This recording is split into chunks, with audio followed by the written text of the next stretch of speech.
S ಇನ್ನು ಪ್ರಧಾನಿ ನರೇಂದ್ರ ಮೋದಿಯವರ ಈ ತಿಂಗಳ ಕೊನೆಯ ಮನ್ ಕಿ ಬಾತ್ ನಲ್ಲಿ ಸದ್ದು ಮಾಡಿದೆ ಕಲಬುರಗಿಯ ಖಡಕ್ ರೊಟ್ಟಿ. ಹೌದು, ನರೇಂದ್ರ ಮೋದಿಯವರ ಮನ್ ಕಿ ಬಾತ್ ನಲ್ಲಿ ಸದ್ದು ಮಾಡಿದೆ ಖಡಕ್ ರೊಟ್ಟಿ.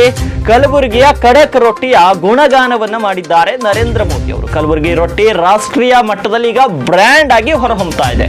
ಇನ್ನು ಕಲಬುರಗಿ ಜಿಲ್ಲೆಯ ಮಹಿಳಾ ಸಂಘದ ಮೂಲಕವೇ ಈ ಒಂದು ರೊಟ್ಟಿ ಬ್ರ್ಯಾಂಡ್ ಅನುಷ್ಠಾನವಾಗಿರುವಂತದ್ದು.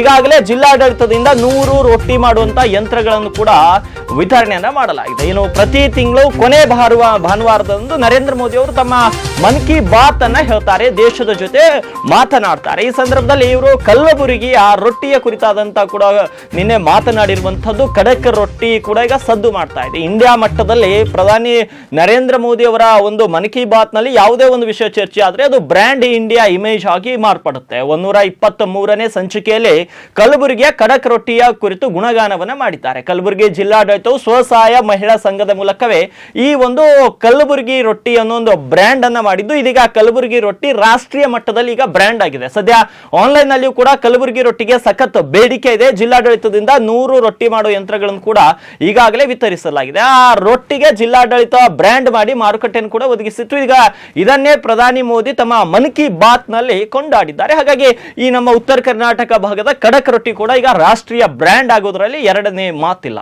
के कलबुर्गी की महिलाओं की उपलब्धि भी बेहतरीन है। इन्होंने ज्वार की रोटी को एक ब्रांड बना दिया है। इन्होंने जो कोऑपरेटिव बनाई है उसमें हर रोज 3000 से ज्यादा रोटियां बन रही है। इन रोटियों की खुशबू अब सिर्फ गांव तक सीमित नहीं है। बेंगलुरु में स्पेशल काउंटर खुल चुका है। ऑनलाइन फूड प्लेटफॉर्म पर ऑर्डर आ रहे हैं। कलबुर्गी की रोटी अब बड़े शहरों के किचन तक पहुंच रही है। इसका बहुत शानदार असर इन महिलाओं पर पड़ा है। उनकी आय बढ़ रही है।